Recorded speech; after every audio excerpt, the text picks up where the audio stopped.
नमस्कार, स्वागत है आपका उत्तराखंड खबरनामा न्यूज में। हल्द्वानी और मुखानी क्षेत्र में बीते कुछ महीनों से लगातार हो रही चोरी, नकबजनी और चेन स्नैचिंग और मोबाइल लूट की घटनाओं के मामले में नैनीताल पुलिस को बड़ी सफलता मिली है। पुलिस ने अलग अलग मामले में कार्रवाई करते हुए कुल 5 अभियुक्तों को गिरफ्तार कर लिया है। उनके पास से लाखों रुपए कीमत के आभूषण, मोबाइल फोन और मोटरसाइकिलें बरामद की हैं।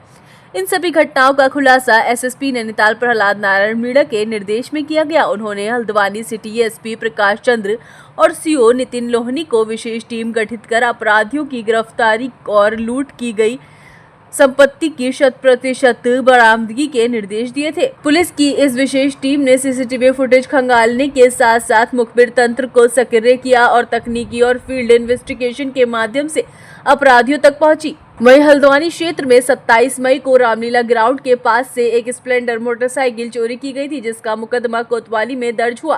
पुलिस ने इस मामले में आरोपी को पकड़कर बाइक बरामद कर ली है। 28 मई को टीपी नगर के पास एक महिला से चेन स्नैचिंग की वारदात को अंजाम दिया गया था। पीड़िता से छीनी गई पीली धातु की माला, जिसमें लॉकेट भी शामिल था, पुलिस ने बरामद किया। वहीं मुखानी थाना क्षेत्र में 30 मई को रूपनगर चौराहे के पास मोबाइल लूट की घटना घटी थी। इस मामले में एक टेक्नो स्पार्क और एक मोटोरोला कंपनी का मोबाइल फोन बरामद किया गया। इसके अलावा मुखानी क्षेत्र में ही महिला से चेन स्नैचिंग कर पीली धातु के लॉकेट और 4 छोटे दाने भी छीने गए थे, जो बरामद हुए। इन मामलों में संलिप्त आरोपी मोहम्मद उमेर पुत्र मोहम्मद यामीन निवासी गोजाजाली को 31 मई को भाखड़ा पुल के पास से गिरफ्तार किया गया। 12 जून को बजवालपुर टीपी नगर, 20 अप्रैल को भरतपुर कमलवा गांजा, 8 मई को दीवान विहार कटघरिया और 2 मार्च को गीतांजलि लेन हिम्मतपुर मल्ला में घटी चोरी की वारदातों में घरों से चुराए गए सोने चांदी के जेवरात, जिनमें झुमके, अंगूठियां, पायल, हार, नथ, मांगटी का टॉप्स और रिंग शामिल है, पुलिस ने बरामद कर लिए हैं। इन नकबजनी के मामले में पुलिस ने 4 अभियुक्तों को गिरफ्तार किया है। पहला अभियुक्त अशरफ पुत्र लतीफ अहमद निवासी इस्लाम नगर खटीमा, दूसरा अभियुक्त अकील अहमद पुत्र निवासी इस्लाम नगर खटीमा, तीसरा अभियुक्त मानू प्रताप पुत्र लेखराज निवासी रसुलपुर बहेड़ी, चौथा अभियुक्त समेंद्र पुत्र रामलाल निवासी रायनाबाद बरेली। पुलिस जांच में यह भी सामने आया कि अशरफ और अकील अहमद दोनों हिस्ट्री शीटर हैं। अशरफ के खिलाफ उधम सिंह नगर में 24 और उत्तर प्रदेश के पीलीभीत और बरेली में गैंगस्टर और आर्म्स एक्ट समेत कुल 10 मुकदमे दर्ज हैं। वहीं अकील पर भी 14 मामले उत्तराखंड में और 11 केस उत्तर प्रदेश में दर्ज हैं।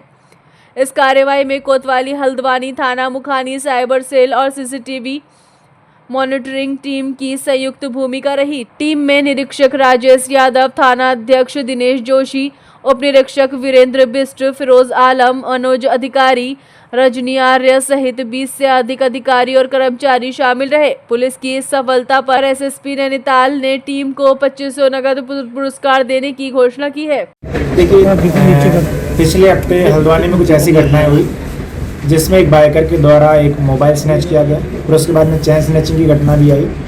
और जब हमने सीसीटीवी और सारी चीज़ें देखी तो बाद में पता लगा कि मुखानी क्षेत्र में एक चैन स्नैचिंग की घटना और हुई है, उसमें भी इसी हुलिये से मिलता जुलता योग दिख रहा है। जब इसमें पुलिस के द्वारा बाइक का सर्विलांस किया गया तो ये पता लगा कि जो बाइक है, ये बाइक भी चोरी की गई है। तो बनपुलपुरा के उत्तर उजाला क्षेत्र में रहने वाला एक युवक है, इसके द्वारा पहले एक बाइक चुराई जाती है और बाइक चुराने के बाद में उसी बाइक को यूज करते हुए इसने 2 चैन स्नैचिंग की घटनाएं की और एक मोबाइल स्नैचिंग की भी घटना की है। चूँकि ये हर रोज़ ये घटनाएं कर रहा था, इसलिए पुलिस के लिए एक चैलेंज की तरह भी हो गया था। तो हमने अपनी सारी टीमें एक्टिवेट की और पुलिस ने इसको गिरफ्तार किया और इसे गिरफ्तार होने के बाद में इन घटनाओं में रोकथाम लगी है। तो इस कार्रवाई के लिए मेरी तरफ से जो इसमें बनपुलपुरा की और जो हमारे मुखानी और हल्द्वानी की जो टीमें थी उनको ढाई जा रही है। 1-1.5 महीने में हल्द्वानी के अलग अलग थानों में कुछ नकबजनी घटनाएं हुई और ये नकबजनी घटनाएं इनको अनावरण करने के लिए लंबा समय से हम प्रयासरत थे। इसमें भी हमारी मुखानी हल्द्वानी की टीमों को बड़ी सफलता मिली। इन्होंने 4 चोरों को गिरफ्तार किया है। इनके कब्जे से जो चारों चोरी में जो सामान गया है वो बरामद कर लिया है। इसके साथ ही ये जो 4 चोर हैं, इनमें से 2 उधम सिंह नगर, 2 बरेली के रहने वाले हैं। इनमें से जो उत्तर प्रदेश के जो अभियुक्त हैं उनके खिलाफ एक के खिलाफ लगभग 20 ज़्यादा मुकदमे और दूसरे के खिलाफ 14 ज़्यादा मुकदमे पंजीकृत हैं। ये इनके खिलाफ आर्म्स एक्ट के, नकबजनी के, गैंगस्टर के मुकदमे हैं और ये दोनों हिस्ट्री सीटर भी हैं। इन्होंने इन दो लोगों ने बाकी दो लोगों के साथ मिलकर हल्द्वानी क्षेत्र में अलग अलग थाना क्षेत्र में 4 चोरी घटनाएं की। इन चारों का भी अनावरण किया गया है। इसमें भी मुखानी और हल्द्वानी के 2,500 रुपये अनावरण दिया गया है। इसके साथ ही एक दूसरा मामला भी आया जिसमें 2 नाबालिग बच्चों के द्वारा अलग अलग थाना क्षेत्र से 2 बाइकें उठाई। उन दोनों नाबालिग बच्चों से वो दोनों बाइकें बरामद कर दी गई है और जो नाबालिग में जो भी प्रावधान है उसके खिलाफ कार्रवाई की जा रही है। 31 मई की रात को बनपुलपुरा क्षेत्र में एक घटना होती है जिसमें किसी के घर में किसी युवक की हत्या होने के संदर्भ में सूचना मिली थी। इस मामले में भी पुलिस ने जो है तत्कालीन कार्रवाई करते हुए जो अभियुक्त है और उसकी जो बीवी है उन दोनों को गिरफ्तार किया गया है। ये बेसिकली जो मृतक है उसका अभियुक्त की बीवी के साथ में संबंध था और ये उससे पैसे वैसे लेना चाह रहे थे। जब उसने मना किया तो पति और पत्नी दोनों ने मिलकर अभियुक्त की जो है मारपीट कर उसकी हत्या कर दी। तो इस मामले में खुलासा के लिए मनपुलपुरा का जो टीम है और हमारी एसओजी की टीम है उसको